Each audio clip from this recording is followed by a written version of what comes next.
Welcome, welcome, welcome, everybody. I hope you are as excited as we are for this last stream that we have. You are here with me, Jess, Cabato, and Annica. And this is our third day. Yeah, still here. Well, still here. Still here. I Still hope working. you guys are still here and very excited about what's to happen today. But first, I think we should probably recap the past couple days, especially for the new people that haven't been here. Yeah. So starting on Tuesday with our first stream, we kind of like talked about like how we both kind of started in murals. We just like mentioned about a lot about how we did home stuff first and then kind of built from there. And then actually Annica here made some awesome guides, downloadable guides that that kind of include the types of paints, the methods like the spray paint, the bucket paint, the markers, which actually she used here. And then we have talked about the how to transitions, all the transition from your illustration to the wall. Nope, not transition. Transfer the illustration from the digital format to the wall using like the grid, the projector, the doodle, pounce pattern. You got it. Which I haven't been saying correctly the past couple of days, so I'm glad I got it for the last day. And then, like cool VR goggles if you can afford that, or if someone will be able to give them to you to borrow. Also, during Tuesday discussions, which I really, really did like, was the client proposals and how you kind of set them up, as well as the pricing strategies, which kind of differ from muralist to muralist. But I feel like you have a unique one, which I haven't seen. Maybe I have seen, but like I haven't seen as the most common way to price things out. So if you want to see it, check that out. And you know what I was thinking about? I know that you and I spoke at great length about the differences between our pricing strategies. Yeah. I don't know if you shared your pricing strategy during Tuesday's live session with everyone. I know we talked about how I like to break it down and there's an art fee and an execution fee.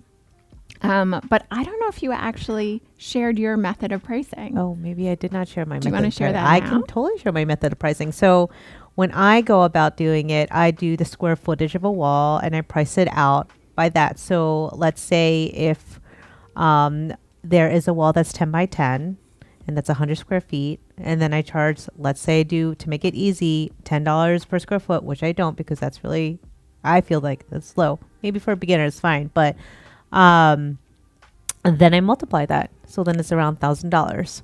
And then does it change when a wall is really big? So there may be less detail on a piece that's really large, or a mural might become unaffordable for a client pretty fast if they're like, well, I have this wall and it's 25 feet wide and 10 feet high. And then all of a sudden you're looking at 250 square feet pretty quickly, and that can add up a lot. So is there a point at which do you have like a range that you charge for a small size mural versus a range that you charge for a large size mural?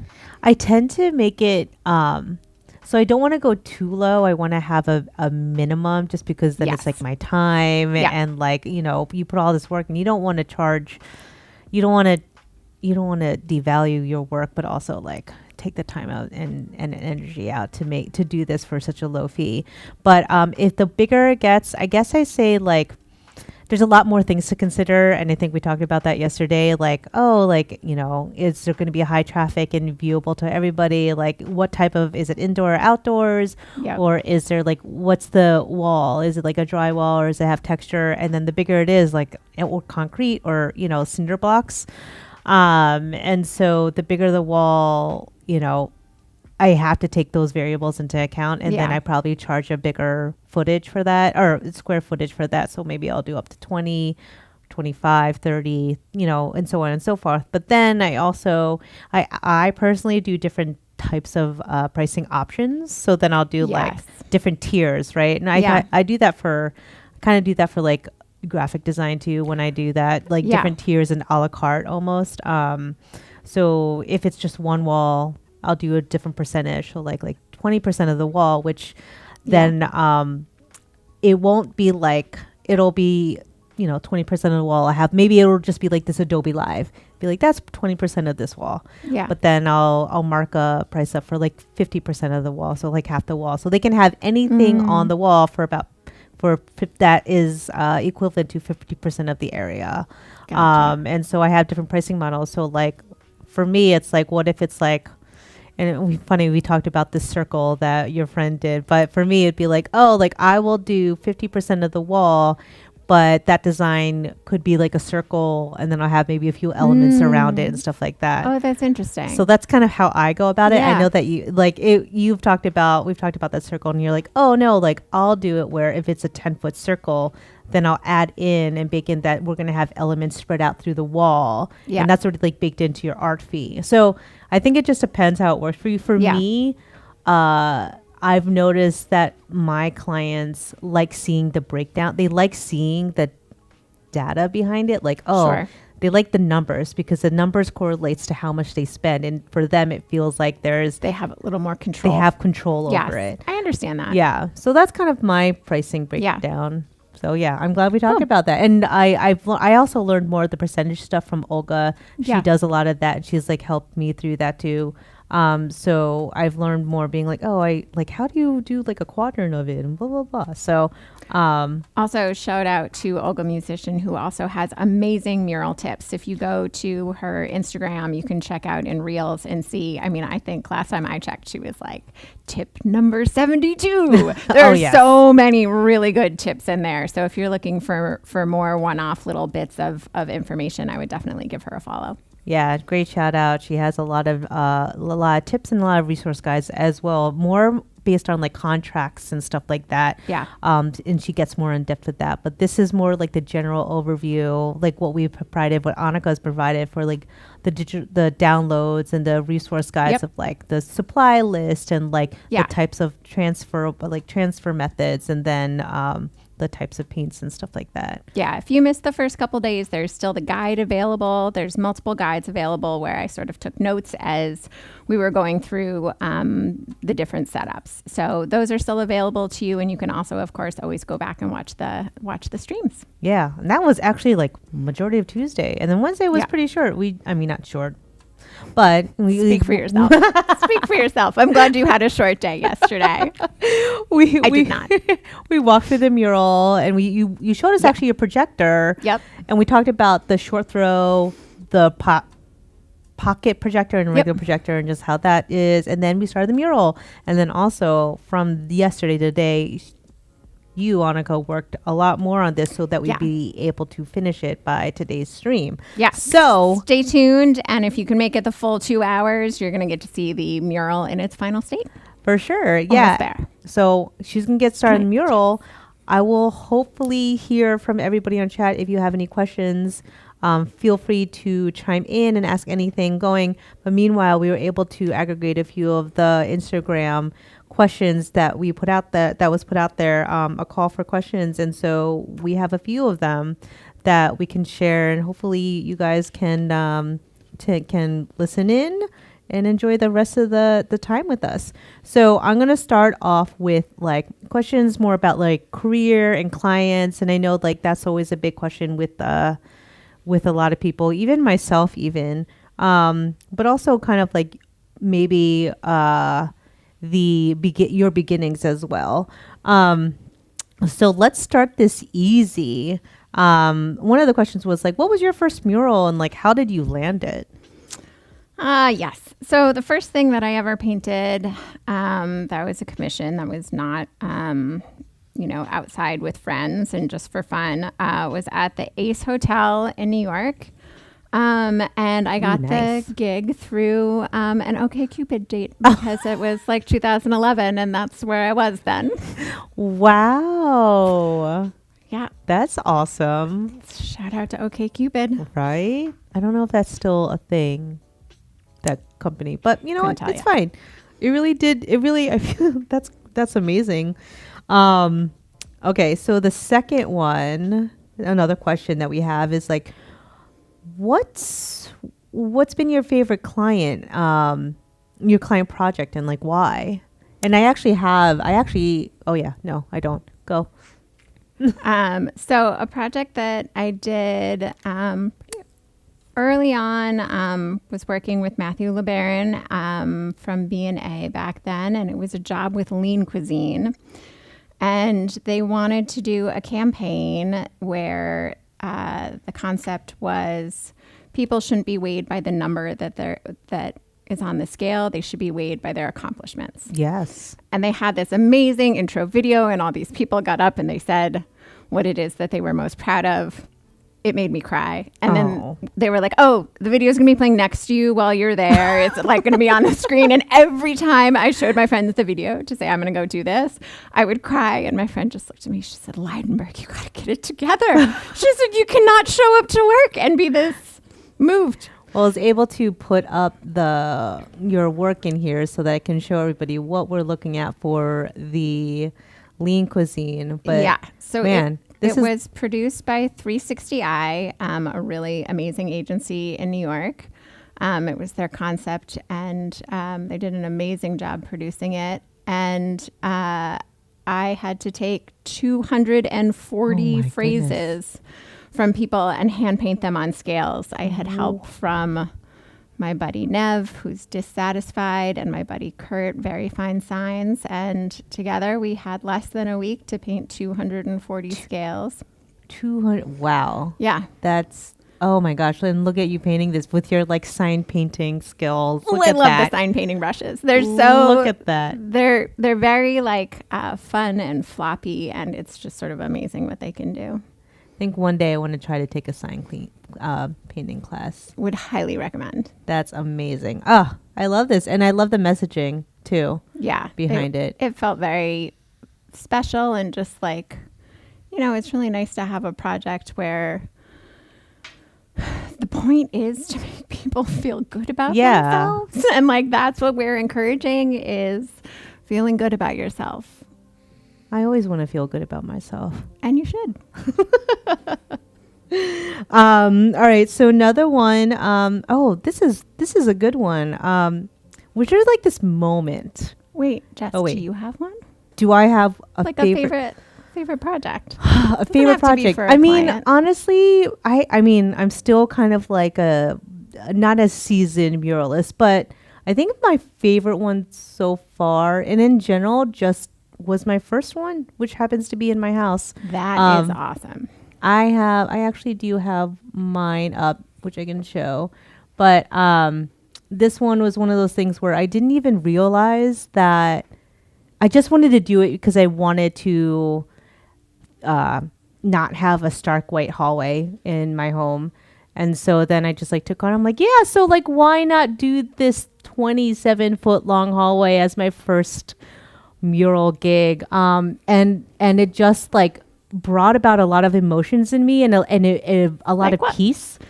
Do you know what I mean? And it was just like, it felt, and we were talking about this yesterday. It was cathartic, and I felt like during that time in my life, there was so many stressors, and so many things going on that, this was just my de-stress. And so I love that. And then now every single day that I walk up the stairs or I walk out of my bedroom, I see this hallway, and you just like instantly smile. Yeah. And for me, that's what like I want to bring to the table when I do mural work is like bring joy to someone's life when they go in and see it. That is it. That is absolutely it. Yes. My goal is smile. I'm like, I want to smile. I relied very heavily on puns and a lot of self-deprecation for years. And I was like, there are other ways to do it, but I still enjoy it. Yeah. But like, yes, my hope is to make someone smile when they see my work. Totally. And I think, and we both discussed this yesterday, I think there's something magical about, especially like this, just like this room, like there's something magical about putting something on the wall that changes the landscape and the environment of the room. Yeah. And I think in a few of your other, actually, let me see if I can get to your Instagram. Like, oh no, wait, not that one. Let me get to your Instagram. We were talking about your, I'm gonna throw it to your, whatchamacallit, your living room, and how that has changed. Oh yeah. And that is over here, where you really like, you just kind of did this one in one day, I think you mentioned. Yeah. And it just like completely transformed your living room from just like this white wall to all these colors, and I think it's so beautiful. And just like with this room, it's the first thing that you see when you open the door. Yes, which makes me so happy. Like you can't miss it. I know, I love it so much, and it transforms the room, and I am so, oh wow, look, I'm looking through your oh, there you go, there's the after. That's the after I'm looking at, and it's beautiful and gorgeous. So yes, when that initial visual reaction to a room really makes an impression on you, it brings about emotions, and yes, I'm loving it. But yeah, I'm glad we could share that. Let's see. Oh, okay. Yeah, here we go. This is the one where I thought was pretty good. Where was a moment where you felt like you really made it or hit a turning point in your career? Well, I'll tell you when I felt like I had the most street cred. Which is a phrase that my mom said to me once when she was like, she stopped by a skate shop in Alston. I don't know what she was doing in a skate shop in Alston. There was like some outdoor street fair, and she had happened to mention to someone what I was working on. And at the time I was helping Steve Powers and his crew painting something on the exterior of the Macy's parking structure in downtown Brooklyn. And so for whatever reason, she's telling these random people at the skate shop about it. And she said, they were very impressed. She said, my street cred is huge in Alston now. And so ever since, that's my favorite phrase. Anyway, so time when I felt like I had made it. I was at a music festival painting a wall that was 20 feet high and 30 feet wide. Wow. And I was next to stage 2. And at stage 2, headlining on the second day was Snoop Dogg. No, really? And so I'm up on the lift. And, you know, you also feel very powerful when you're driving a lift. Yeah. It's no, for sure. Massive piece of machinery. It's like bad. Yeah. And then so I'm up high, I'm 20 feet up, and I'm looking out over the crowd who's there, and Snoop Dogg is performing on stage. And I just remember thinking, oh, this is it. This is the thing that I never in a million years imagined when I was listening to him at age 13. Oh, that's so amazing. Oh, it was the Cabato Music Festival, right? Yeah, that was in able San to get Diego, like 2015 maybe. Okay. Yeah, look at this. Oh, there's nothing like going on. I went on one, the scissor lift. Yeah. Went on one the first time, and it is just like something about being like in that machinery and doing this, and obviously your environment there. Gosh. And did you have help doing this? Oh, look at that drip. So much. I had 3 days, and I was able to project ahead of time. Actually, another fun thing that happened with that is they wanted me painting at night under like black light. They had rigged black lights across the top.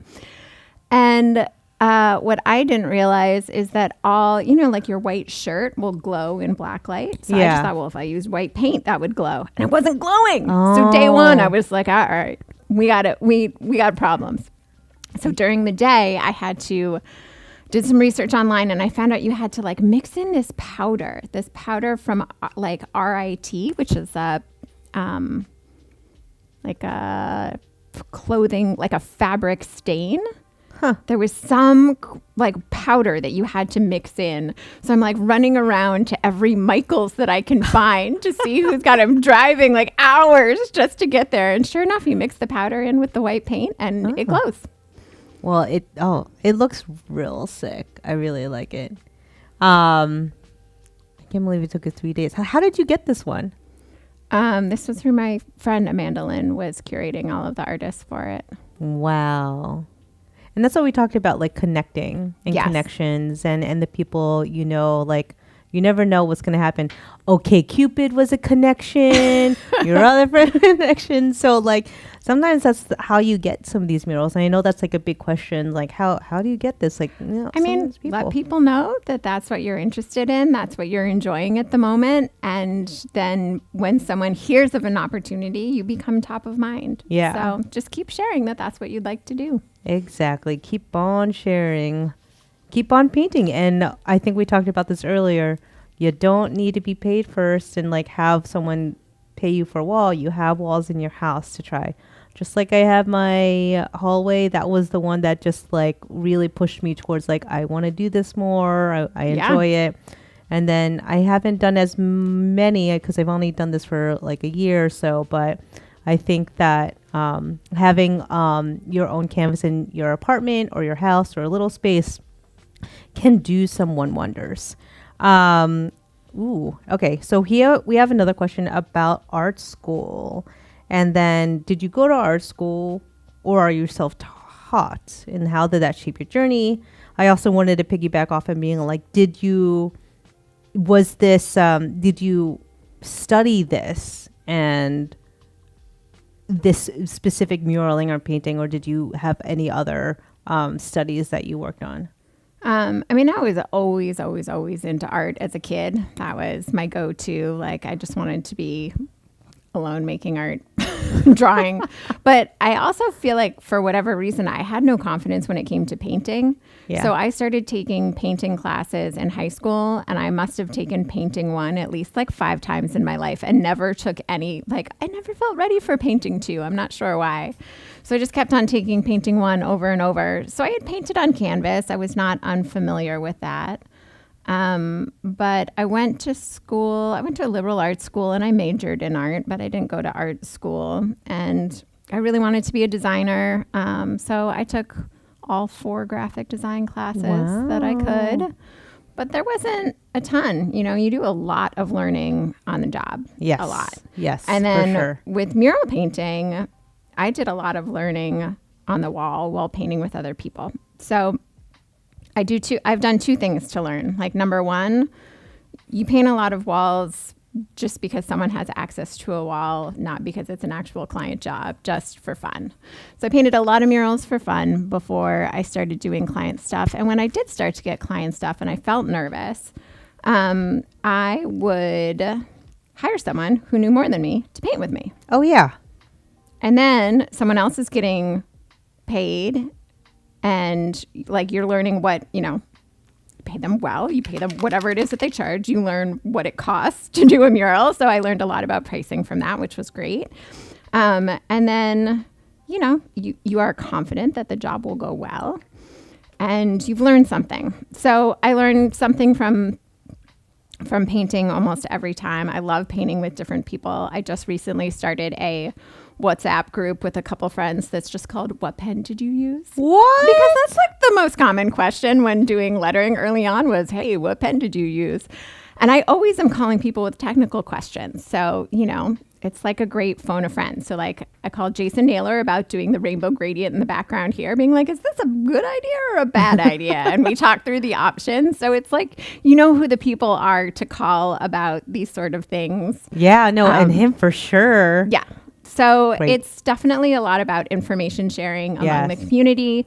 And I feel like that goes both ways. Like, I'm always happy to answer questions because I'm well aware that that's how you're going to learn. Yes. No one's going to learn unless someone's helping you answer these questions. Yes. And it's hard when you're solo learning this. And I love and I appreciate what Adobe has done here and then bring kind of creatives that are more seasoned and then creatives that are just coming out of school to like bring them together to make that gap smaller so they have access to all the resources and the people that did so much and that are more successful and can like help them guide them. I'm gonna say that like I actually did not start out as a creative. I started out as social work. Wow, I didn't know So that. I did my degree on what it was called back then was like human services. So you can really go into anything. You can go to human services.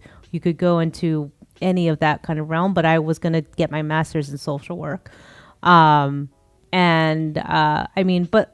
as every creative, you always had that creative instinct. Yeah. As a young child, I just like doodled everywhere. I colored everything, including my walls, actually.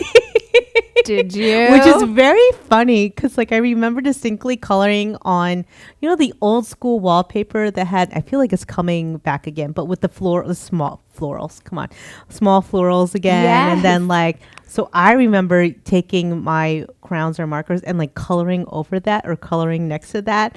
And my parents would be like, did you do this? I was like, no. No, I didn't. I don't know what you're talking about.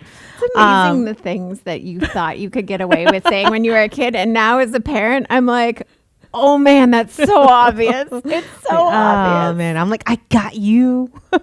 It's so Who good. do you think you're fooling with that? No, I didn't draw on the wall. And well, look at me now, actually drawing florals on walls. Yes. But yeah, no, I did not go to school. Well, okay. I went mainly to school for like wanting to do social work, something in the health field. You know, in the beginning it was supposed to be towards meds, but obviously didn't go down that route. But what I then realized is then I moved to New York and I was like, blah, blah, blah. I decided to move on from that idea, go back to school for a quick degree. And I went to Parsons and then I was like, yeah, sure, I'll be a graphic designer. And so I started doing that, and I am a graphic designer by trade, and I've been doing that for most of my career, for all of my career, honestly. I still love it. I do a lot of branding, but to have an actual class similar to you, I think I only took the intro class of painting and color mixing, and like that's it. And then just kind of winging it from there, getting information more from like more experienced people, and just doing that. So everybody, you don't actually need to have a degree in like fine arts or whatnot to be able to start to pick up a brush and pen. I think that you have the ability to do anything everyone has the ability to do a mural. You just need to take that step forward.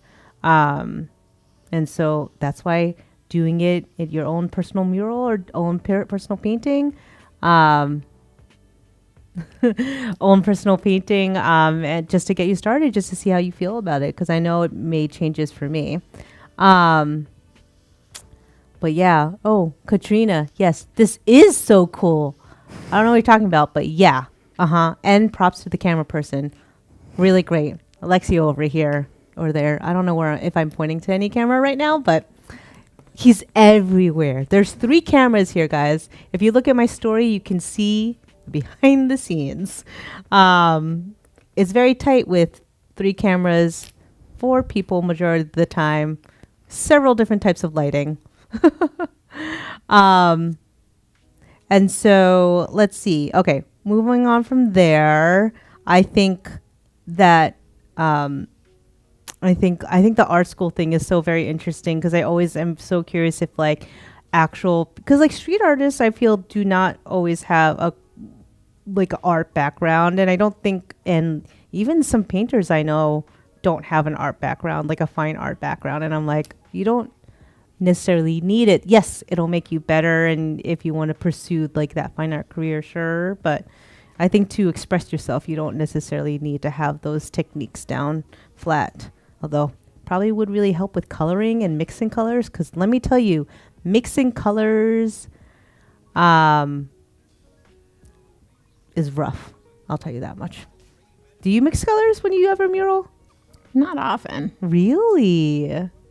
I mean, I'm usually either buying a specific color. A lot of my work doesn't involve a lot of transitions between, they're very hard transitions. Yeah. I'm either using pink or I'm using red. It. I'm not like making something that's like rounded, that's pink on the top for a highlight and then red on the side. Yes, so I don't yes. require the in-between colors. So I don't do a lot of color mixing unless it's like one off and then I'm done before I get started, but certainly not on the job. I'm not struggling with that.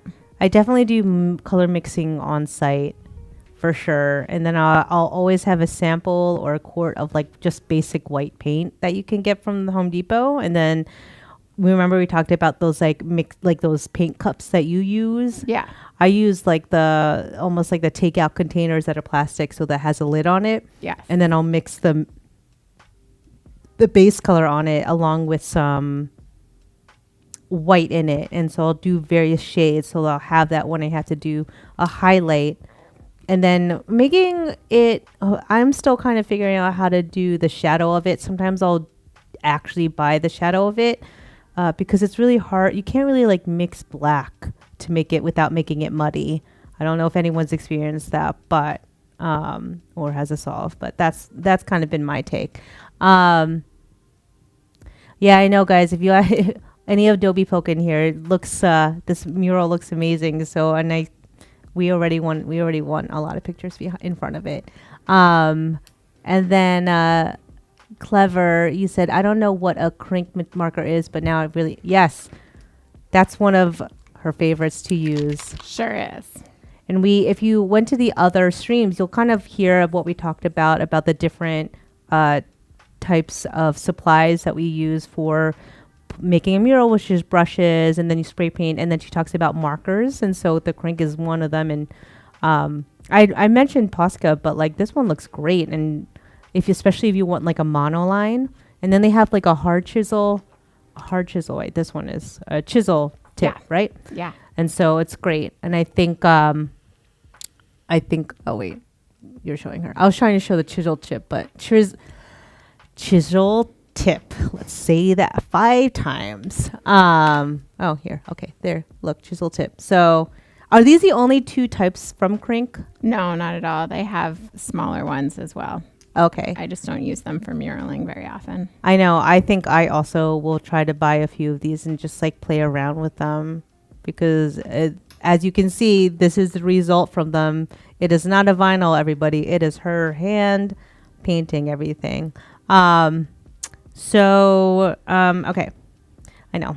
You're welcome. Thank you for sharing this, this whole new, I never heard of Crink.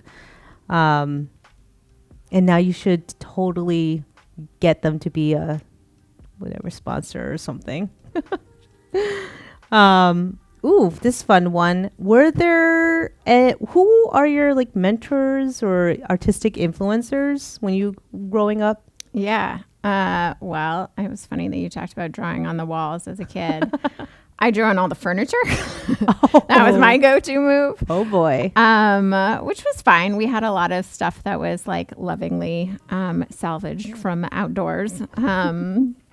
And so my parents weren't terribly precious about it. And I was obsessed with Keith Haring. So I just wanted to draw. I mean, as you may be able to tell from this mural, he was a major influence for me. So I was always drawing the little stick figures climbing up. We had like one chair that I wish we had photos of. Where I painted these little figures climbing up the legs and painted something on the seat. And I painted like every leg a different color. There was a lot of stuff around the house that I painted, and definitely inspired greatly by him. Who else did I look at a lot? I liked pop art stuff a lot. I loved Andy Warhol, like Rauschenberg and Lichtenstein. Those were all big art influences for me early on, like before I went away to school. And then, as I started to get more moved to New York after I graduated and, started getting exposed to more contemporary artists, and was when I discovered Steve Powers, Barry McGee. Is Steve Powers from Philly? From Philly. Wow. Yeah. Okay. Yeah. He did an amazing series called Love Letter to Philly, or Love Letter to My City. I can't remember what it was, but he worked with the Public Arts project there and did all of these amazing murals. I think some of them are still up, dying to take a day trip down there and see whatever remains from that. But I really enjoyed his sort of dedication to public art, his wordplay, his lettering. So he was a really big influence, still is, for me.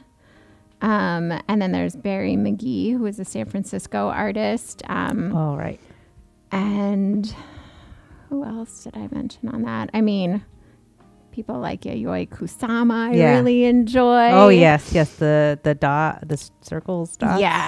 Yes. I even have like a kid's book about Yayoi Kusama, and so I just love that my kid at like age 3 already was like, it's a Yayoi. Every time he would see anything with dots on it, it was very cute. That's so great. I actually just I went to SF MoMA recently, and they have all these little products or little like not tchotchkes, but like cute little gift stuff. And I was like, I want to buy like a bag or like whatever. And I'm like, oh, I really need to get these, but I only have a carry-on, so I'm gonna have to find another way to get this next time I come.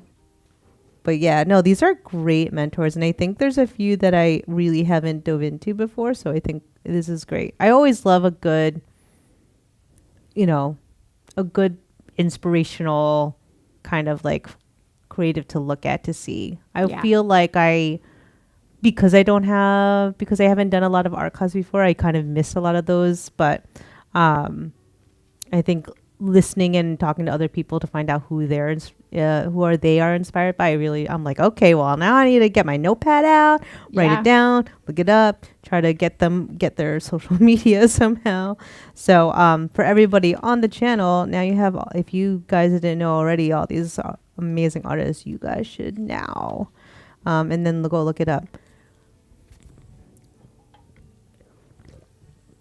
So one thing I wanted to ask during the career and clients thing that this will be my question is, how do you find, once you've already done murals on your wall and and you're like maybe making your portfolio or Instagram page, like how do you find murals? Like what do you do to get paid? I mean, we talked about this earlier, but I want to share with everyone like maybe what you have done in the past. Yeah. I think I have two sort of examples of things that you might do. You can start off with like bartering. So maybe there's someone who doesn't necessarily have the funds that they want to prioritize going towards a mural at that time. So I adopted a very sweet dog who had some issues when I first got him. He's now a perfect angel. But I had this dog trainer that I desperately wanted to work with. They're called Dream Come True. And they're really fantastic. They're in Lower Manhattan, and their phrase is like, there's no bad dogs. It's like, they just need some, I can't remember what their phrase is, but something. And so, I love the first work that I did with them and pitched doing a mural for them in exchange for some additional like training and boarding for my dog. And it was huge. So it's like, I would say barter is a great way. And I know that you also sound like you have done plenty of bartering within your community, like your local, local spots. I do. I actually, since I am still a beginner, like I haven't really been doing a lot of freelance in this side of the creative world, but I didn't realize but I do a lot of bartering, where, small businesses can't afford the fees as well. And I'm still trying to gain more experience and gain more skills in this sector. So I love food. And I love sweets. So I always like to go to the local areas, and I love mom and pop and small local areas, shops. And so I kind of like to go around in my community and kind of like, hey, like, do you want this? Do you want that? Or like, how can I help you? Or honestly, a lot of the bakeries or cafes that I frequent way too often are almost like, oh, hey, like we saw you did this on like social media. Like, can you do that? I'm like, yes, I can. And like, I'm like, you know what? Like, this is kind of a new style that I've never done before. I'm going to try this out. Like, don't like, I want to do it. I would do it on my own time anyway, trying to think of some kind of illustration to do. Like, at least now I have like almost like a prompt, and now I can try this out with your stuff. So they do that. And then they're like, hey, like, and then they'll like, maybe give me some cookies and like food on the side and like blah, blah, blah. So like, that's really fun. I support them. I get food that I love. But then they also have these like promotional postcards and illustrations that they can use. And if down the line they want to use any of these illustrations, like, okay, like then we'll talk, then we'll figure out something more. Break out your art fee separate. Yeah. Well, this was an illustration though. This was not a mural. I feel like maybe I still haven't figured out my illustration fee versus like a mural fee, but I'm working on it. Yeah. Maybe that's something we should talk about, illustrations, fees versus like mural. Anyway, but I also do it. It's so funny. I do it. So this, I'm Filipina, and so I try to really support the Filipino community in my area. And there's this one amazing person's salvaje that I work with, and he opened up a place in, or is opening up a place in Jersey City. And so I was like, oh my gosh, like I just want to support you. Let me do what I can. Like I'm all about supporting. And so he really is looking for, and he's like all about supporting artists, right? And he's like trying to get whoever, and to work with him, or like just like to showcase their work once like the store opens up. And so he asked me to do like A-frame sign, like the sidewalk sign. And so like I did that, but we did more of like the a digital printout. I did an illustration, hand lettering, and print out on a corrugated board, you know what I mean? And he has an A-frame. And so, but now he makes the most, oh gosh, you guys, makes the most awesome, amazing, like Filipino influenced desserts and pastries. And he has like a lot of Filipino chefs that he does like collabs with. And then he'll be like, oh, like here's like a little box for you. And I'm like, I cannot eat this all for myself. Thank you. But like, also like, I didn't even ask for this, but he just like gives it to me because he's just like so thankful. And I'm like, man, I just like did it because like I want to support the community. I want to support Filipino community.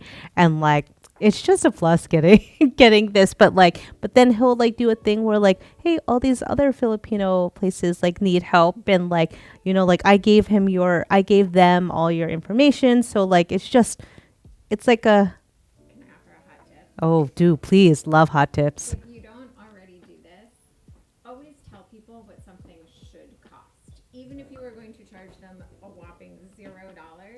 Because if you were counting on them to recommend you, or even if you're not, oops, You want to get up close to your phone? Oh, to me? Oh, okay. Hey guys, we lost your mic, but now So- we're talking together. so even if you aren't going to charge them anything, you should still make an invoice that says what it would cost, and then you write professional courtesy discount. So that way, when he recommends you to someone else that owns another business, he says, well, I don't know what she's going to charge you, but this is what she normally charges. Oh, okay. Because otherwise, you're stuck in the In the giveaway thing. No, I did talk to him about how much it should charge. So, hopefully, maybe he doesn't remember that, but I'll remind him eventually. Thank you.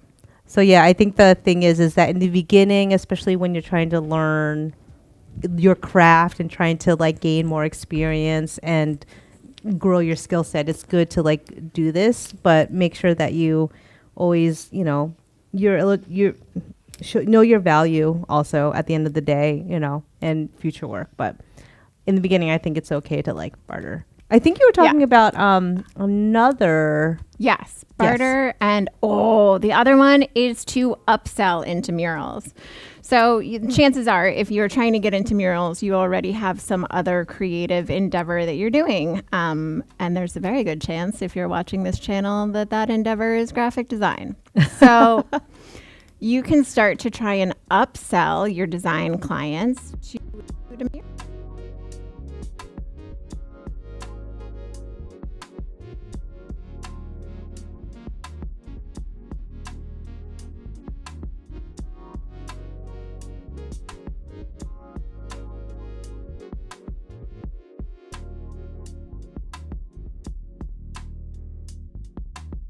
Don't know. Okay. Oh, we're back. We're back. I Success. don't know if anyone heard us in the background, just kind of singing along, but we did. You missed it. So upselling your current clients that are already trusting you with some design services to include a mural is a great way to expand that. And especially if people know that that's something that you're getting into, they know that that's something that you like enjoy doing. If people like working with you, they're going to want to give you jobs that you are excited about. So if they see that you are excited about murals, I had one client I was doing design work for years, and I was trying to like sort of extricate myself from it. It was just a part-time part-time design job, and I was like, I'm getting enough freelance work that I don't really want to do this right now, and I really want to focus on hand lettering. And they were like they're like, well, we could start adding hand lettering to the packaging. I was like, all right, you just kept me around for a little bit longer. But look at that. you know, the idea is really just if you are excited about something, you're excited about an opportunity, people will think of you when they hear that opportunity. And if they are already talking to you because you have other design services that you're giving them, it's a lot easier just to work that in. So the upsell and the barter are a great way to start expanding before you're starting to get people. I've never done the cold calling, to be honest. Really? Seems very smart, but I've never done it. I know that Pander does a lot of cold emailing. I know. Phoebe is I'm so good at impressed. it. Yeah. I am not. I think I find myself a little bit more awkward. And I feel weird. I think maybe it's just like a personal thing. I feel weird being like, hey, like I can't sell. I think maybe this be a creative thing or like maybe my personality. I'm like, I hate being like, hey, look at me. I can offer this for you. I don't sell myself really well, which I feel like as a creative, we should work on. Yes, I'm right there with you. I also have a very hard time. But I do have on my screen a Make Today Awesome Oh, yeah. mural. And I think that maybe relates to your upselling. Yes. So there's a great shop called Awesome Brooklyn over in Prospect Lefferts Garden in Brooklyn. And it's they have like home decor. They have gifts. It's a great place to go for gifts. And I did her branding when she was first opening. And then obviously segued right into here's a wall. And it was Bring Your Dog to Work Day, which was not celebrated by anyone there but me. But I couldn't leave him home alone because, as I mentioned before, hot disaster when I first got him. So I was able to do a mural in her shop, which I really enjoyed. And then she moved into, one of the good things is that when you build these relationships with clients, even if, they don't yet see the value in a mural or they can't yet direct funds towards a mural, you're going to grow with them. So like when the dog training place opened a second facility, they hired me to do the mural in the second place. Yes. And when she opened a second shop, she already was like, come on in, we'll figure out which walls we need murals on. So it's definitely, you grow with your clients. Yes. No, for sure. And I think we talked about this earlier about like connecting with people. And I think this kind of relates to what we talked about yesterday about like site visits. Yes. And how, like when you go for a site visit for a mural, you're able to see the environment that it's in. Maybe you can see the flow of everything and you can be like, hey, I think that this would look good if you put it here or whatever. Yes. I remember for one of my murals I did, it was for a room. And when you open it up, you wouldn't be able to see the mural first. And so what I told her, I was like, oh, it'd be really good if you had almost like a peekaboo. So that like when you open, at least you saw again, I did florals. You saw kind of like the floral or something or I think it was florals and rainbows. It was for a child's room. Kind of peeking through so that you could be like, oh, wait, like what's this? And you would want to walk into the room more. Yeah. And similar if it was like a business, if you open the door and you don't see the mural, like you're not going to be like, whoa, you want to be able to open that door and that first thing you see is maybe something really cool looking, which I think most of the time when I've gone into places, it happened to be a mural or something like some awesome art. Yeah. And so, you kind of like, whereas in beginning when she was giving me the specs of it, it was just for the one wall. But then when I came in later, I was like, oh, like we should actually shift it. Yes. To like cover the other part so that when you walk through peekaboo, and she like loved it and it just like worked out so well. But yeah, no. So I think like upselling that, I didn't sell for that one. I didn't sell, but I was talking about, one of the stores I was looking at and they only wanted one mural, but then we walked around and I was like, oh, and then you could add a little bit more here. And, the owner was like, yes. And then I was getting something else to her store and I'm like, oh, what's this? And she said it was like a party room. I'm like, oh, like, that wall over there could be a great opportunity for something cool. And she's like, yeah, actually, I was just thinking about putting a vinyl sticker of my logo, but like, yeah, actually, you're right. So like, why don't you add that to the proposal and we'll see how much? And I'm like, yeah. So like, that's great. I think site visits are good in that aspect too. Or after you're done one mural, you can always talk to them being like, hey, as I was doing this mural, like this looks like a good opportunity for another one over here down the line. So I mean, I am here right now with you all because I came in to do an Adobe Live in May and said, hey, I think you all might need a mural on this wall over here. That could be really fun. And 2 months later, here I am. But speaking of doing a mural here at Adobe, yes, what's it like to paint on this stream right now versus like doing a regular mural? And then we'll talk about actually like not a new thing, but a thing I've been seeing a lot is like live mural drawing at like events. But like let's stick it to like this mural right now. Like how's it doing it live with everybody watching along with you? I mean, it's a little nerve-wracking. Like sometimes these markers drip. And oh yes, when no one is watching, usually what I'll do is be like, okay, well, how then can I like change the design to cover up this drip? But I don't know if that's really the best look. So I'm worried about things like, am I going to squeeze it too hard? Is it going to be dripping? It's also really hard to talk and do this at the same time because I feel rude if I don't like turn and talk to you, which is a problem whether you're doing it live or not. People, if you're out on the street, will 100% stop to talk to you. And your choices are be half engaged because you're facing the wall, or like take a break from painting, or, paint less. And I mean, for me, I think I'm not really talking about being here. Being here is great. Yes. We'll talk about the live and people coming up next. Okay. Yeah. I mean, it's like a little more nerve-wracking than a regular mural, but mural in general is often quite public compared to like when you're working on a logo, you can be like, oh man, it's garbage. Ta-da, I did it, great. And now someone is only going to see the final project once you like figured it out. Mm-hmm. Yes. But it's also really hard when you're working on something and, in this one, I didn't do layering on different colors, but it might look really messy until this black line comes on and ties it together. So it's also like, don't photograph it yet. It's not done. It's not done. Yes. So it's nice. Like whenever I'm photographing process, I try and put like a ladder in the picture or something in the picture that indicates I am working on it. Don't jump to conclusions.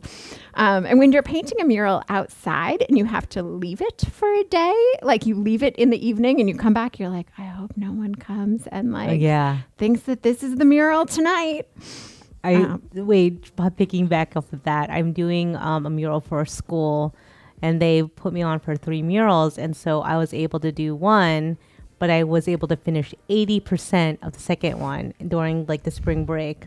But I didn't get done. And you don't want to have a mural, all your stuff out with little kids around. Yeah. So summer break is now is when I'm finishing it up. But the thing is, I only did like 80% of the lettering.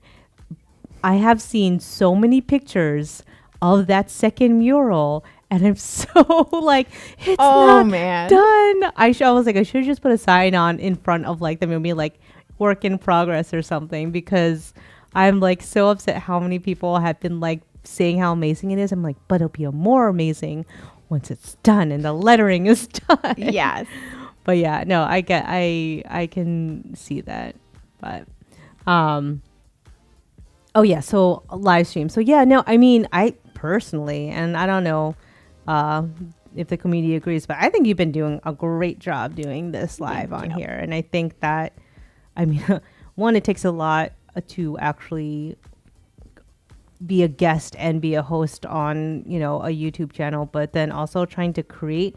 So everyone on live that has ever done that, you guys don't realize it takes a lot to talk and create at the same time, because it's like 2 different parts of your brain and you're like, and I remember saying like, sometimes it's just like, you like kind of forget you need to talk while you're doing the actual process at the same time, and it's actually kind of like a hard skill. But so kudos to all the streamers out there that can do this. It's hard. I also forget to listen sometimes. And so I just say yes. And then I hope that you haven't asked me a question because I'm not prepared to answer it. I'm like, oh, I've just been concentrating on how clean do I want that edge to be. And then I finish and I'm like, what did she say? But yeah, now moving on to, I'm so curious because I don't think you and I even talked about this, but like the live mural events. I've seen artists do, like, I think one of the Adobe events that I've been to, they had like a live watercolor. Ooh. But that's like different. I mean, that was That's like a self-portrait, right? So they weren't they weren't doing it like, it wasn't like a big canvas, and they weren't like, no one was like walking around them. So that's different. But that's still a lot of pressure, and kudos to all of them. But like, I'm so curious to your experience about live mural drawings. Well, I've definitely done it quite a few times. Really? Yeah. I like the live murals stuff a lot. But a couple things that I've learned. People want to talk to you, so you better be prepared. Well, however long you think it's going to take you to paint something, double it because you will be talking. Oh. Unless you wear a mask, and then they don't bother you. Like if you have a respirator on. Yeah. But chances are, if you're painting somewhere around other people, you probably don't have a respirator on. What else? So yes, buffer your time by a lot. Also, if you're on a lift, they won't bother you. So that's another thing. Oh my gosh, that's so funny because when I've helped Olga before, she'd be on the lift and they're like, "What's this mural going on?" Oh yeah, and she's like, "What?" Yes. What else could I say about it? Yeah, just do as much prep work ahead of time as you can. And also, people are going to want to take their photos in front of it a lot. My favorite is when they're like, "Can you move? We're trying to take a photo." I'm like, "I'm at work, yo. What do you mean? Can you move? I'm trying to finish this mural." But do they do But it? you have to just say, yes, of course, because you're being paid to be there and represent someone else. So that's very true. Yes, be prepared for that. Also, in light of that, some sort of like, what Barrier? are those things called? Yeah, like the metal poles with the like velvet, Yes, the yeah, VIP yeah, ropes. yeah. Get some VIP Yes. ropes and be like, well, do you have VIP access? Because also people will lean up against your mural while you're painting. That's And then weird. they're upset that there's paint on their stuff. So definitely any sort of barrier that you can put in place to prevent people from touching the mural would be great. Yes. People are so curious and they're like, "What's the what?" Just wipe their whole hand down it. Yeah. But is it like more people talk to you when it's live? Like at a live event? Yeah, a live event versus like just doing an outdoor like street mural or whatever.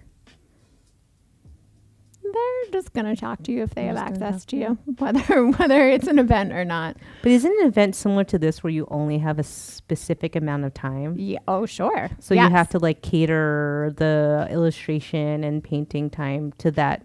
Yes. So like a lot of times it's like, okay, well, how early can I come in to get started ahead of time? Can I do stuff like the day before or whatever it is?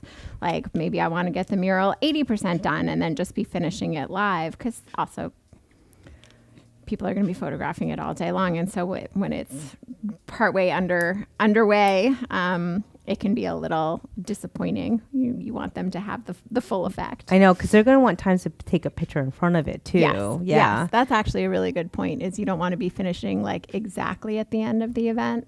Yeah. Unlike this, which I'm trying to finish exactly at the end of the stream. You guys don't realize, everybody out there, that we have, or Annica here has tried to plan it so that there's different parts of with strategizing of that, what part she should start with first. Let's not get too deep into this, because if it doesn't pan out, we're now highlighting the ways in which I failed to plan this properly. It's gonna work out. Let's be real. It's gonna work out, and it looks beautiful.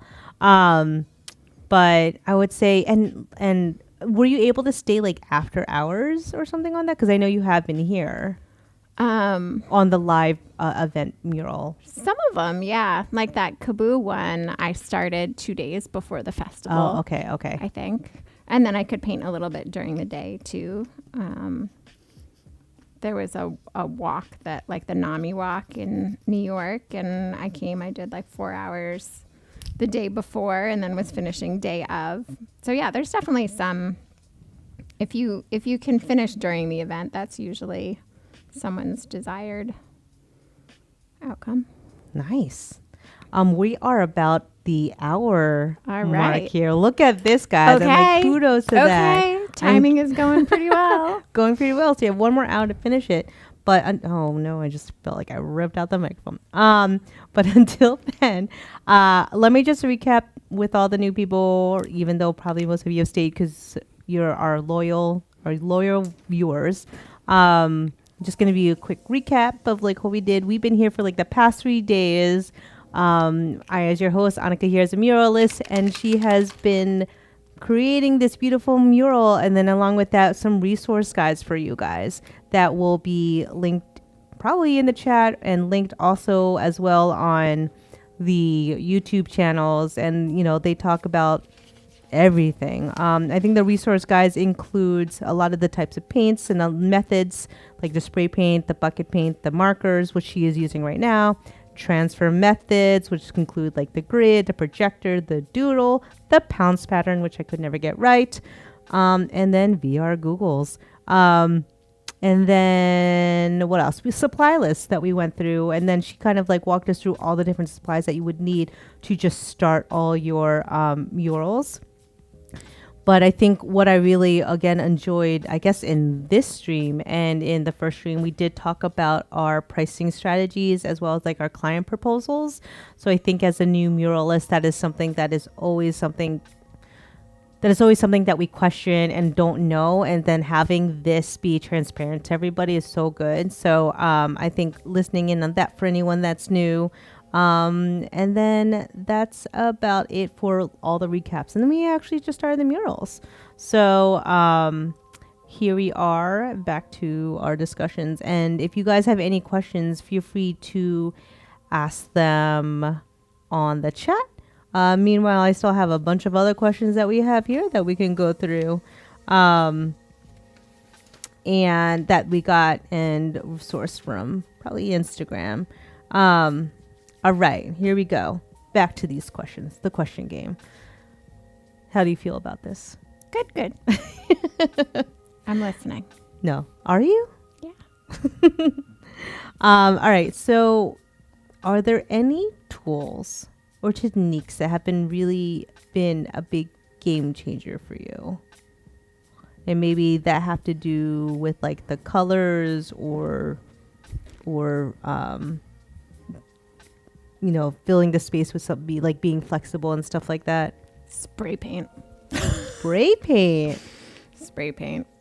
It's just, there are many situations where I have just used paint across the board instead of using spray paint. And I think that the times that I have incorporated it, especially when it comes to like coating yellow over black. Oh, yeah, goes a lot yellow. better with spray paint. So really? Yeah. Is the coverage that much better? Yeah. And the colors too, like you can have much brighter colors than Oh yeah, you did I mention feel that. like you can get. Is there a project that you talk about? Yes. I think when I'm looking at your Behance, I think there is the Boston one that you did with yellow and red. Yeah. So Yeah. that was a mural for Away, the suitcase company. Ah. Oh, Away. Nice. Yeah. And they opened up a Boston location many years ago. And so I painted something that looked like a vintage suitcase tag. And it had BOS as like the code, the airport code and whatever it is. Anyway, I feel like I painted, it was maybe like 14 feet wide, like 12 feet high, something like that, maybe 16 feet wide.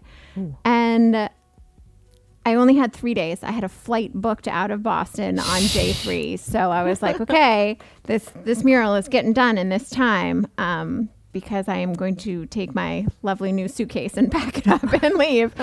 And I had the hardest time with the paint. I finished it on day 1, and then I just kept on repainting it with more and more layers again and again and again and again. And I was like, it doesn't even look like anything's happening.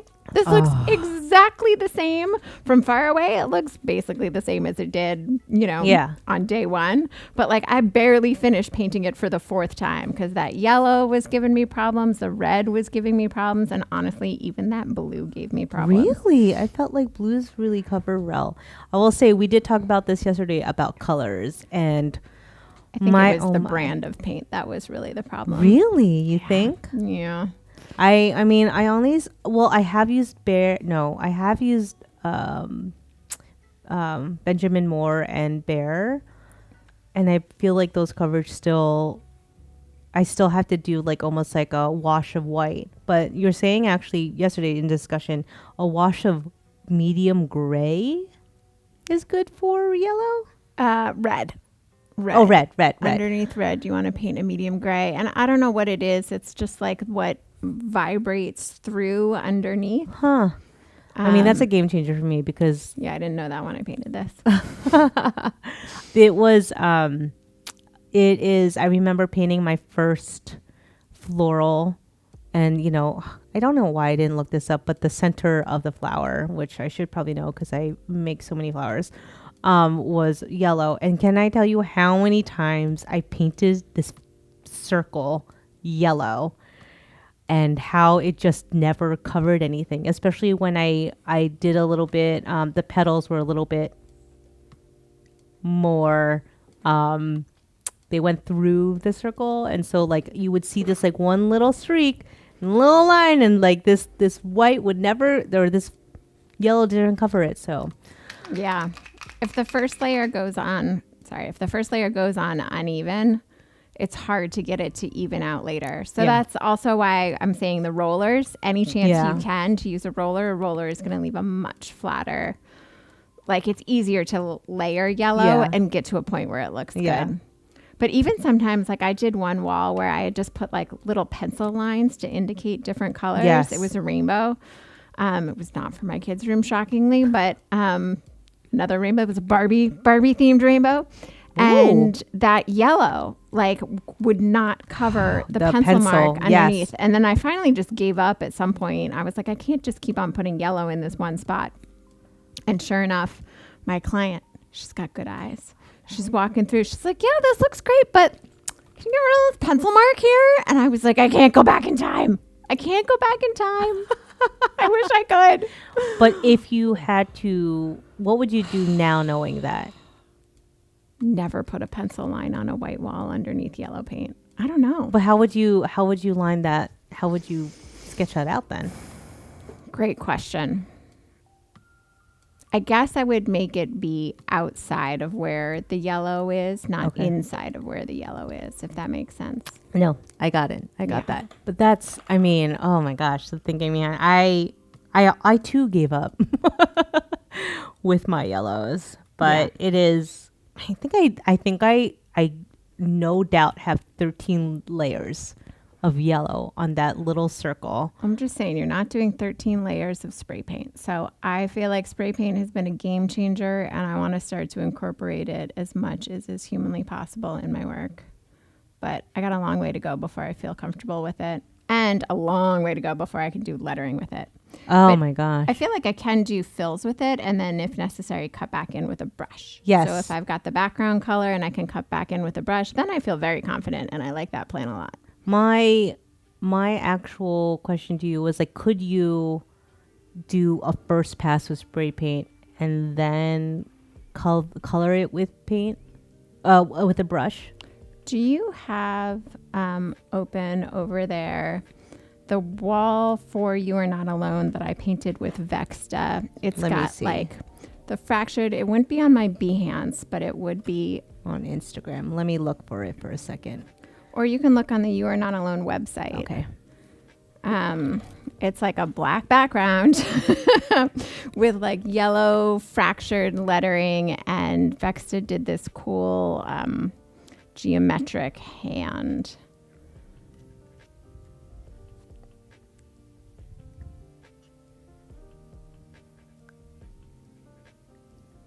geometric hand. Wow. Keep going. So many murals. I know. Oh, yeah. And then we talked about how yellow. Yeah. So apologies to everyone in the project who has to use the color palette. Keep going. I'm going. Yeah. Keep going. Keep going. I'm going. Yeah. That was all these amazing artists from the Seaport. I mean, you can share this because they'll see, so everyone can see all the amazing Yeah. Seaport stuff. We've got a lot of really phenomenal artists. Oh, Oh, look. there. Wait. Oh, this one? On the right. Yeah. That one. So that one, 2 coats of yellow spray paint on that black background, and then I cut in with black for the lettering. It was like we were able to do that in like a day and a half. Oh, that's awesome.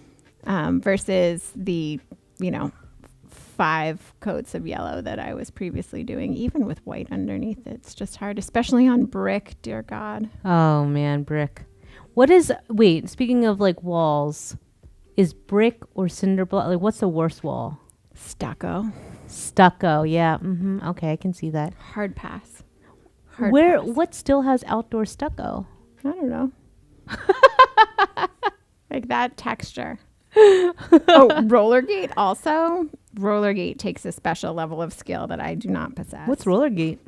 Like when a store is closed and they pull down the gate. Oh, they asked for that? Yeah. Really? Yeah. Huh. Would you pass on that? Yep. Okay. Good to know. Good to know. I mean, maybe I would do one to practice spray paint, but I certainly would not use a brush on that.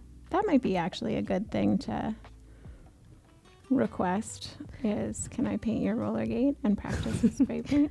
I would say Oliver on the chat asked if you could use a yellow pencil. That is brilliant. Yes, that's a great idea. Oliver, you hear that? You're A+. brilliant. Thank you. This is why we have to talk to other people.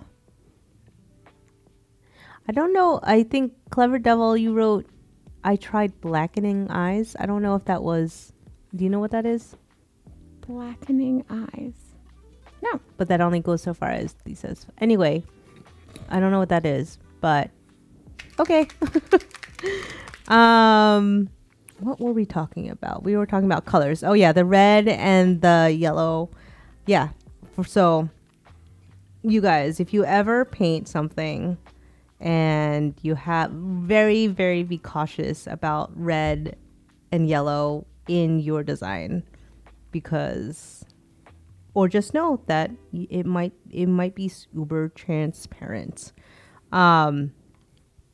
Oh, and then, also along with the tools and techniques, you were talking about like filling the space with like something flexible. Oh, yeah.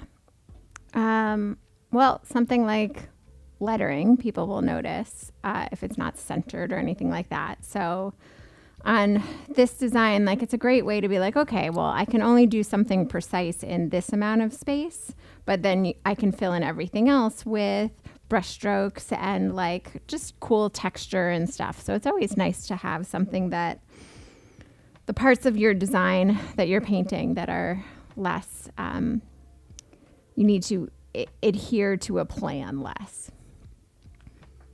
Got it. No, that's good. I think we talked about this before where a lot of my designs are florals and they're just like more abstract, organic. And one of the clients asked for like, can we just like add a leaf in here to like fill up this one more space? And it was just that illustration was able to be changed on site for that, and it was like more flexible in that case. I think, especially as someone that is just starting out on like a mural career, that's really nice. To have that flexibility, and the fact that like also that the client is also pretty good at it. In general though, I know we have talked about always make sure we be prepared and like make sure you have your illustration, like set, and that like you are set up for success. Yes. But as I'm learning in my this newish hobby of mine, you definitely need to be flexible right now until you learn all the little nuances and bugs that go into like preparing for a mural. Yeah. Man. And there's a lot of them. I will have to say that. Yeah, it's tough. You can't really, I mean, murals don't come along for me every day or every month. You know, I might only paint, I don't know, maybe 10 murals in a year. Okay. So if you're learning, it can feel very slow learning. Yes. Because you've only gotten to do it so many times in a year. So yeah, the learning curve is both steep and slow. Steep and slow. Got it. Although, what is the thing? I think one of the questions was like, what was the? I guess like, no, let me find it. I think what was the steepest learning curve when doing mural work? Then, as you talk about learning curves. I think maybe understanding, and this is more of like a client thing than it is a mural thing. It was like how to not lose out on a job is asking a client what their biggest concern is or what their biggest deciding factor is. Like, so I just always assume that it's price. But that's not necessarily the case. If you're doing a mural in a new space and they're up against a timeline, they might care more about how fast you can get in there and how fast you can do it. And do you have enough people that you can hire to get it done in, you know, a certain number of days or whatever that is. So like I lost out on a very big job because I didn't ask that question. Oh. And I just assumed it was price, and it wasn't. It was time. Oh. So I had wished, I was like, oh, I could have handled that differently. Yeah, for sure. So I think that for me is a big thing. And that was really just more of a client thing. But the job that I lost was a mural job. So it still sticks out.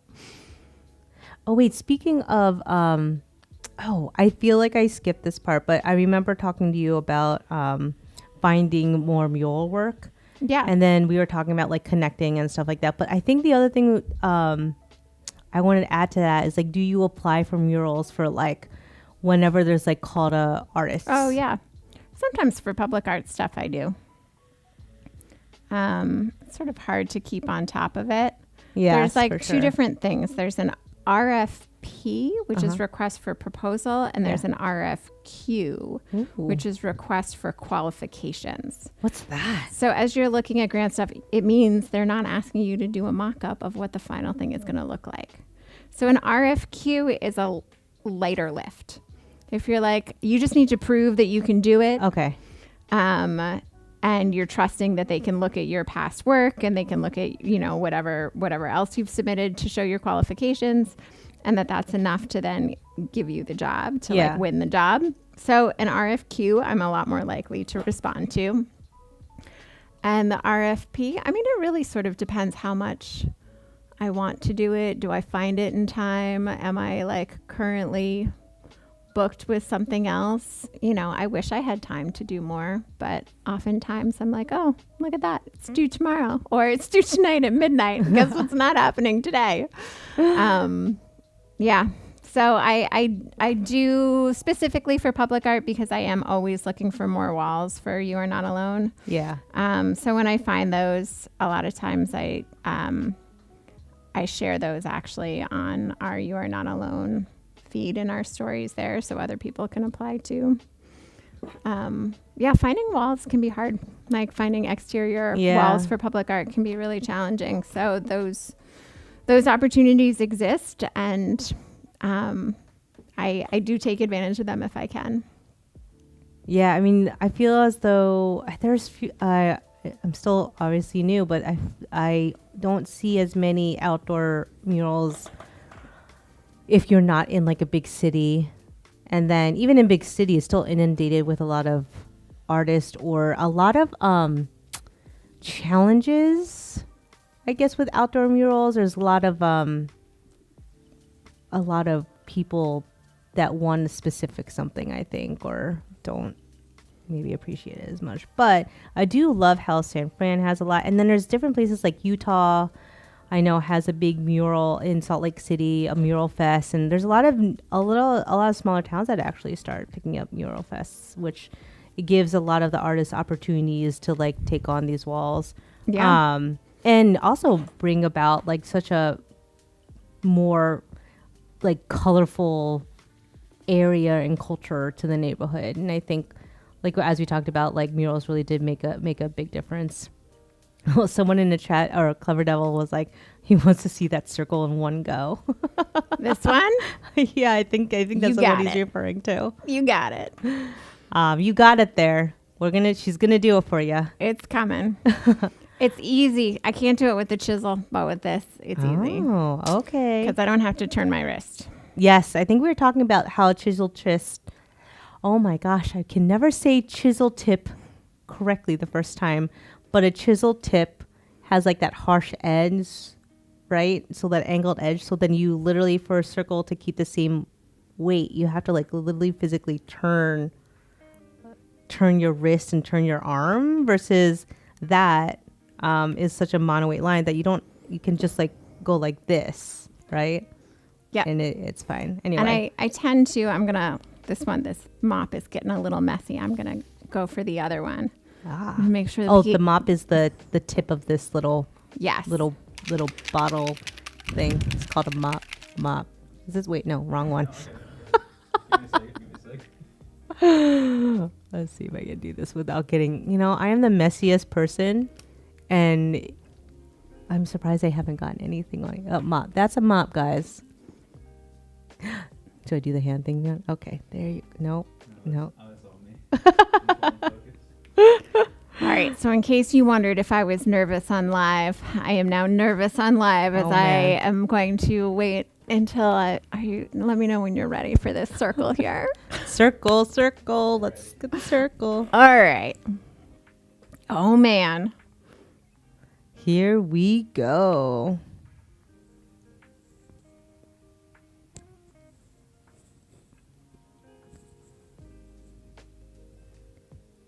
Oh, look at that, people. Look at that. All right. Look That's at all I that. got for you. What do you guys think about this circle? It's a little wonky there. That's what I think. I mean, the good thing about this style, and this sort of goes back to like designing to set yourself up for a win, is that in this style, the lines do not need to all be straight. Yeah. And so it is a joy to work on, because I'm not going to spend a million hours touching up every single little every little waver in the line. I know, that's the thing I like about more organic styles. Oliver says you nailed it. Oh, thank you. I think everyone's. Oh, and Clever Devil says smooth. All So right. we're here to please, guys. Yeah, I just like more.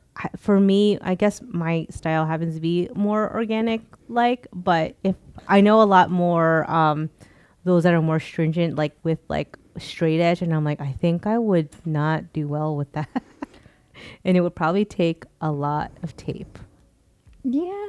I mean, it's You best. have one in your portfolio or Behance that I think was back in the day, Rebel, and you had like almost like a 90s style where you had all the maybe not, whatever, but that had a lot of straight edges to it. Let's see if I can find it on your Instagram. I'm going to also show quickly over here with this. I did not follow the Vine charcoal guide very well, so there's like a ton of it peeking out, and I'm going to show just how easy it is to use water and a damp paper towel and wipe it right off, which is in part because there's a little bit of a sheen to this paint. If the paint were totally flat, might not come off so well, but for this, all I really need is a damp cloth, and it wipes right off. And then I can see where is my line messy versus where was just their extra Vine charcoal. So I like to do this once things are dry. I like to wipe off my background before I do my final touch-ups. In part because once I do my final touch-ups, I want to be able to leave the job site. And I don't want to then have to wait for everything to dry in order to wipe everything off, because you can't really be like, oh, I'm done. And whenever you feel like it, you can just take a damp cloth and wipe off everything. You got to do that for your client, because your client might be too scared to start rubbing at the mural. For sure. But you can do it very confidently, I promise. So yeah, I like to use a damp cloth, but you gotta double check that everything is actually dry. So if you're using paint, there might be like one spot where the paint got a little gloppy, and don't drag the paper towel through it. I was looking through your or your Behance, and I was like, oh, where's the straight edge? And there's a few of them, but now I'm gonna go to this one, like, on your. Was this a painting or was this vinyl? Oh, that's vinyl. Oh, that's vinyl. Okay, so I'll Yeah, go to the other as one. soon as they said they were going to do vinyl, I was like, gradients, patterns. I went nuts. So this one's an example where you have a few straight edges, and like you just have Yeah. to do a lot of taping for that, right? I think we did tape that. Yeah. Because the pattern went all the way up to the edge. Yes, But yes. if the pattern's not going up to the edge, I would just probably paint a straight line. Like at first I actually thought this was vinyl the way it looked. I was like, is this real? Like it looked kind of like vinyl, but it's awesome. I wanted to say something about this and now I forget because I went off my script. But anyway. Oh, Clever Devil, you mentioned that your neighbor has a barn and maybe you can I like how you put mural that. Yeah, definitely. Go ask. Maybe. I don't know. I will say that for where I live, a lot of people have asked maybe like to paint their garage doors. Like that's like a fun place. I'm like, yeah, totally. Maybe I'll do my garage door. I feel like now I'm seeing all these opportunities to be like, maybe I'll do stuff in my place. Yeah. I think that's fun.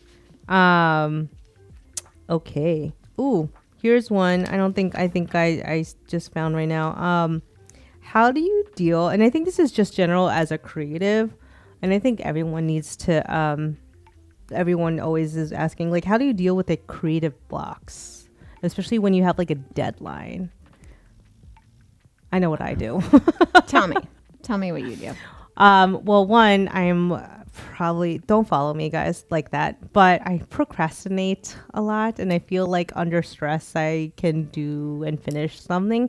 But also, besides that, I tend to do something opposite of it, almost like if I have to do, like, I think what I did, I had to like do like a mural mock-up that had to do something that wasn't necessarily in my style, and I was like really getting kind of like flustered and just like blocked because they like asked for like a specific, they were like, oh, something like this, like a tree or like a whatever. Like they gave me a specific object and then I could not wrap my brain around that. Like I couldn't stop thinking about a tree.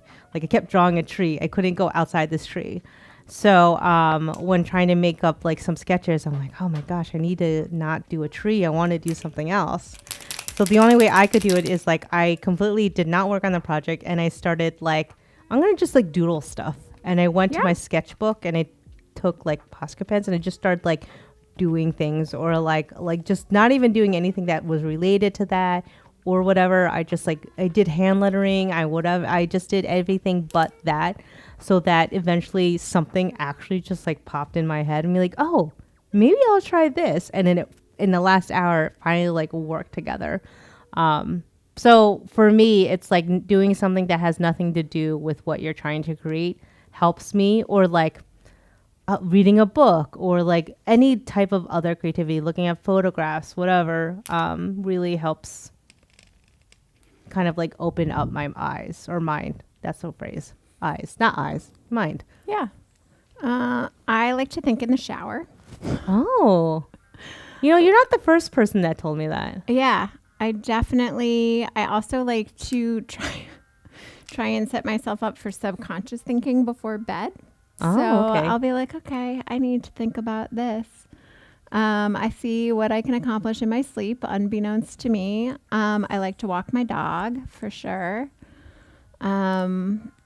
Everyone, meaning my dog, enjoys that a lot as my method. But yeah, I mean, I think I feel it most when it's like a logo. Oh, and it's yes. like you got to come up with Yes. some brilliant icon and you're just going to sit around. Yeah, I find that part really hard. That's definitely when I feel it the most. And I obviously feel the most anxiety about that. And That's when it's not easy to be like, I'm going to go walk the dog instead. But I think being patient, giving it a day. Remove yourself from it. Yeah, giving it a day and trying to think about it, and trying to think about it when you're not in front of your computer and you can't do anything about it. Yeah. Or even like phone a friend. No, yeah. Getting other eyes on things as a creative really does help me. I do that more when I'm working and I'm like, hey, like, Rob, I need your eyes on this right now. Like, I've looked at this for hours on end. I've looked at all the kerning and letting, or I've looked at all the little, little things about it, but I just need someone else. And then he was like, oh, yeah, how about this? And 5 minutes later, I'm like, yes, thank you. Or like, he was like, why not try this? So I think that's a good thing. I kind of forgot about that. I'm going to throw this out to the community. If anyone has any ideas of how to work through the creative block, let us know. I would love to hear. I think this is such a great topic to talk about. But wow, oh my gosh, guys, guess what? We have 30 minutes left. I think I'm doing some touch-ups now. Everything that I can start to clean up. Some of this. Oh, I forgot a keyboard. It's key. Keyboard. It's key. Get it? Didn't even mean that. I love the after the fact wordplay. Where you're like, I didn't mean that, but I do now. But for then, now we'll just go to these like fun little questions that maybe don't relate too much to muraling, but just like a fun thing. We'll get to know each other. A little chit chat. Do you remember when I think before Pander was Pander, they had Drunk on Lettering as a podcast, and they would always ask you, what's your favorite kind of cheese? What? Every episode. What's your favorite kind of cheese? What is it? Man, I prepped it at the time. I don't know. There's all of them. I do love cheese. Cheese is the number one item in my household. There has been this one cheese, and now I completely brillant. I'm butchering it. No one judge me, please. But it's like almost like a brie, but it's like disgustingly good that I could eat like a whole wheel by myself. And then also sometimes we talked about this at night when you like don't feel like making dinner, and then sometimes I'll crack myself not a beer. I'll have like a glass of wine. I'm like, let me see what cheese I have. I have literally a cheese drawer, and then I'll just like throw some cheese on it and be like, yes, this is it. This is the best dinner. This is what I've been asking for. Can I tell you what scares me most about being in a real relationship? What? Am I ever going to be able to just eat a plate of microwaved cheese on chips again for dinner? Yes. Like now, if my kiddo is with his father for the weekend, I'm like, well, don't need to make dinner for anyone. Time for just a plate of chips and cheese in the microwave. I don't. And I'm like, is that going to be an option anymore? Are people down with that? I see nothing wrong with that. Ooh, actually, I remember we had a quick question I wrote from yesterday that I didn't write on for today's question. What was the hardest mural that you've done? That requires thinking. You're like, I cannot draw lines when I have to think like this. Sorry. Also now I'm trying to decide, this pen is sort of toast, and like, I don't think I have another. So they do come in all these different sizes. Oh. So this is the K75, but I don't think I have another K75. So how do you know if it's out? Oh, it sounds very different. Just empty? Like, okay. Oh, yeah. This is louder. It's also just lighter. Yes. Okay. So that's what I was thinking about. What is the hardest mural I've done? I think that giant building that I shared. The You're Not Alone one? Yes. Well, let me let's go to that, because that is a sick building. But I mean, the fact you had 2 days to do that, even, right? So let me find it first. If you go to special projects, and then scroll down until you see it. There you go. Yes. So we painted this with Brian Casper, an amazing Connecticut artist that I first met. And he painted the whole thing yellow on day one. And then I came down from New York, and we joined him on day 2. It was myself and Never Satisfied and Sarah Lynn Leo. And we came down on day 2 and painted that. That was... And then also it rained that day. Didn't mention that. So at some point, like half of the letters started to drip off the bottom because it downpoured. So yes, that was, I don't know, not as hard as I thought it was going to be, but still probably the hardest project. Okay, wait. I see that you're doing rollers with the lettering. Yeah. How stressed, I mean, I would be stressed. Would you be withholding almost like that long pole and trying to make a straight line down and making that lettering? I mean, the whole project was kind of stressful. Okay, so overall, high stress. Yeah. Got it. That was probably the hardest. Wait, I'm just like going back to the chat and they're still they were talking about cheese. Amazing. And then like Clever Devil was like, you just say, quote unquote, it's nacho concern. And then Wade was like, make it gourmet by popping that in the oven at 350 for 12 minutes. Okay. Oliver, he's actually unclear about what the issue is with microwave chips and cheese. All right. I'm with you, Oliver. I don't have an issue with it. I will eat that. You know, sometimes I add some salsa. I think that's great. So, you know, from Trader Joe's. So good. But I'm glad you guys agree that cheese and chips are totally okay to eat. Especially if it's a whole circle of like brie-ish. Anyway, I digress. We talked about your most challenging. I mean, that is challenging. I cannot believe you did this in 2 days. That's insane. With 3 people, right? It was Brian alone on day 1. Ooh. And then it was 4 of us on day 2. Sarah was also documenting. Oh, yes. Should we talk about documenting? That's not on the list of things to talk about. Documenting? Oh, no. Phone a friend. Phone a friend?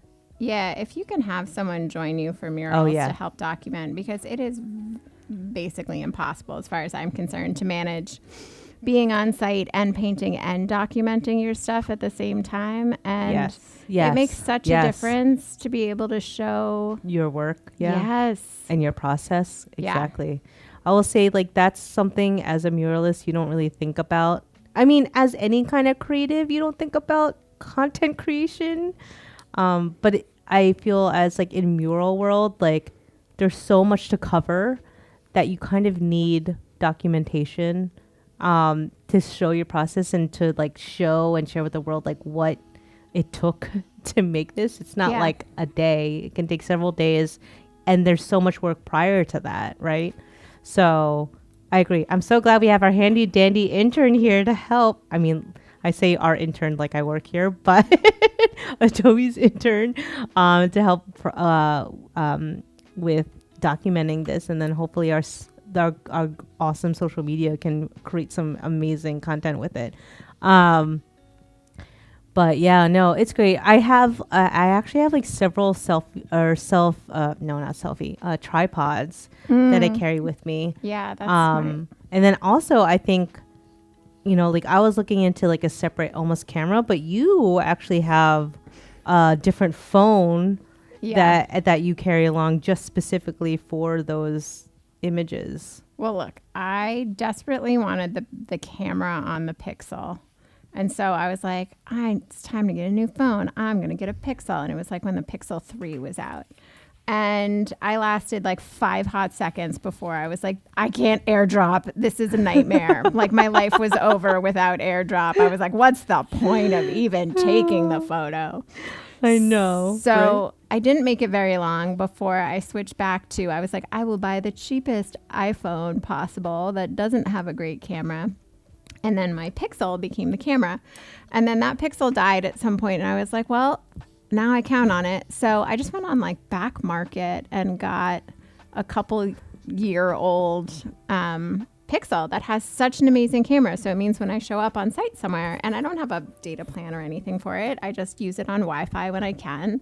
It's not locked. It has no apps on it besides the very, very basics. And I can bring it on sites. I can hand it to people and walk away. I can put it on a tripod and it's not like ringing halfway through the day. And then I realize I have to answer it because someone is delivering a package or whatever it is. Like I love having the extra device. No, if you can't have an extra person, at least have an extra device. Yeah, I think that's great. Just because like sometimes when I'm trying to take like a time lapse of something and then I don't want to move it from the spot, but I have to answer a text or like write an email. I'm like, no, and then I take it out. So anyway, food for thought. That's something good. That is something I'm probably going to do. I will say, oh man, I had something else that I wanted to ask you about. We talked about supplies before, and I kind of wanted to mention this last time, and I totally forgot. But how do you carry your supplies? Oof. You know, like not smart. I'll tell you what you don't do. You don't put a gallon of open paint in your backpack on your way to a job site when you're traveling on the subway. In case anyone remembered oh my goodness. My paintbrush thing. It was sitting next to that. I have a water bottle casualty and like some notebooks that I lost. So I don't know. Don't How's the back of that car? What's up? How's the back of the car with that? Oh, your back. Oh. How's your backpack? Oh, the backpack has long since been retired. That's so funny. I don't know. Not smart. How do you carry your supplies? I think similarly to the always get, I know everyone wants to jump into doing murals, but always like prep yourself, like do the illustration correctly, get your measurements in right, like make sure everything, all your like, what's that phrase? Like dot your I's and cross your T's beforehand so that like there's minimal changes once you start actually going into your mural, because the last thing you want is like something off. But I will say also organization. I am probably not the best person to take advice from this because I'm not very organized, but I try to be. Like my intention is there. It's all about intention. My intention is there. And so I actually got myself one of those like, construction suitcase thingies. Oh, nice. That you dolly. And I think a few people I know have that, like do that. And then in there, like you have like your box of brushes, and then you can have all your containers, things in there. I have like a speaker sometimes, especially if I'm solo. That's a good thing to put on the supply list along with tripod. And like I have tripods. Speaker and tripods. Let's make a note that I'm making a note and I'm saying that to other people, but we'll make a note to add that. I will update. I have extension cords and power cords that I always bring in. Yep. And then, what else? Like a trash bag, like we talked about, you have trash bag and like paper towels and stuff like that.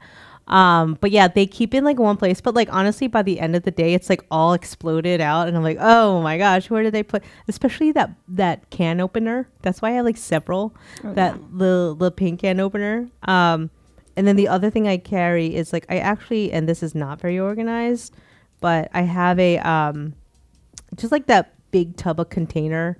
And that's where I put like the big roll of craft paper that you put on the floor, and then like tape and just like all that stuff that you only maybe use once, or just like rags, and maybe not once, but like just like the bigger ticket items in there. So, and then I can just like throw it in there, and nothing's wet in there, all that stuff. So I just wanted to see what your process was.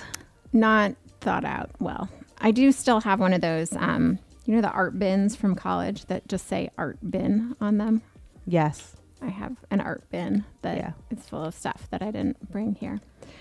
Okay, I'm ready to sign my name, which is, I have to say, embarrassingly, like hard for me to remember to do. There were so many times that I didn't sign pieces. I'm like, I don't know, do you really want my name on there?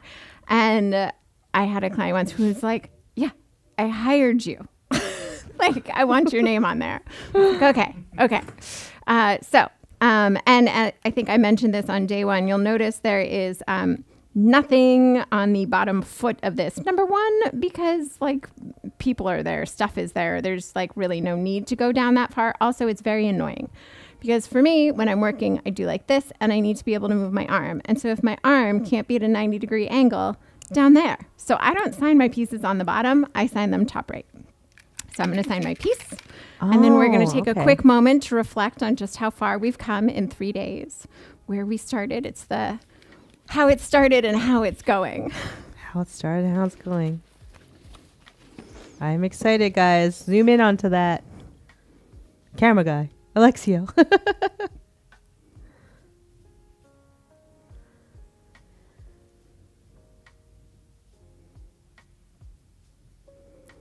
Everyone's so quiet. I don't do well with that.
Yay! Ta-da! Look at that. It looked beautiful. Phew. I know. How about do you want to recap the past bit and then go to the pictures, or do you want to go pictures first? Pictures first. All right. What we're going to do is let's look back and recap the past couple days. How do I do this in full view so that you guys can see what was the before? Enter full screen, Jess. Okay, here we go. As you recall, we had to spend 3 days. Actually, we can recap as we go through this thing. Sure. 3 days doing this, right? And Yes. the first day, we have all these resource guides that we were able to. We were in the other room, and we were talking about it all. I was Created these. finishing the design. She was finishing design. Made a lot of these downloadable resources that talks about the types of paints and methods, all the supply lists, the transfer methods. We talked about client proposals and the pricing strategy. Talked about all the projectors and the different types. And then, then we started on this mural. And then you went to pitch to Adobe about this, right? Yep. It was round 2. I was working on the final design. I showed the Photoshop layout of it based off of this photo. I wanted to show them what it would look like in full when it was on the wall.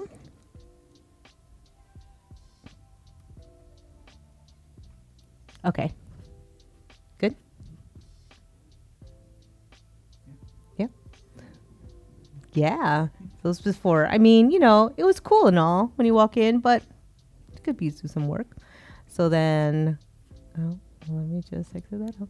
So then, there's that. This is when we had only 2 cameras, and now we have upped it to 3 cameras in 3 here, cameras, so that I you know. all have gotten all of the angles, plus Jess's computer screen and everything like that, which has been pretty amazing. So everything was sort of being, this is maybe a great time to say like a massive thank you to the team at Adobe for being so flexible, so dedicated to being able to bring you all the best version of all of this information and this process. We know that it is different from something that has been done in here in the past, and we're just so excited to have been able to be a part of this, and the team really has done an amazing, amazing job. So thank you all. We'll throw back to what it was when she was tracing it on. So that was the projector, actually. You guys never seen the projector at work. Yeah. So that's how it looked like. And let me tell you, I've used some not so great projectors, and you don't see it this well. Yeah. Yeah. It So was this is awesome. And then this was the start of everything. You know, the first day. This is what you did. I think you did this before even the start of the second stream. Yeah, I did that in the Yeah. morning on Wednesday. I wanted to get a sense of how long it was going to take so that I could time it. Yeah. To be and done. perfectly, and it's done. And then voila, here's the rest of the. Now we can cut to the actual room, which is awesome. And then Here's ta-da! where we are Look, doesn't now. it look amazing, everybody? I don't know feel how to like- do this. This is like Thank you very. for the marker. But everybody, thank you for joining. If you guys just came in here today, try to go to the other streams, check out all the resource guides that we have, and do your own mural. And I can't wait to see. Yeah, we Yeah. hope you follow along with my mural work. I'm Dirty Bandits at Dirty Bandits, and Jess's work. My work is by Jessica Cabato. Follow us along. Yeah. And I do run the mural project that I know I've mentioned a few times. It's called You Are Not Alone Murals, and we encourage people to do murals in their community with the same message. So if you're looking for that first project to kick off your muraling, I would highly suggest checking out our project and maybe contributing something. Yes. Awesome. Thank you all for joining. These 3 days have been super magical, such a great experience. And continue following along with Adobe Live. Check out our other streams in the past couple days. And Yeah, that's it. we'll see you soon. We'll see you soon.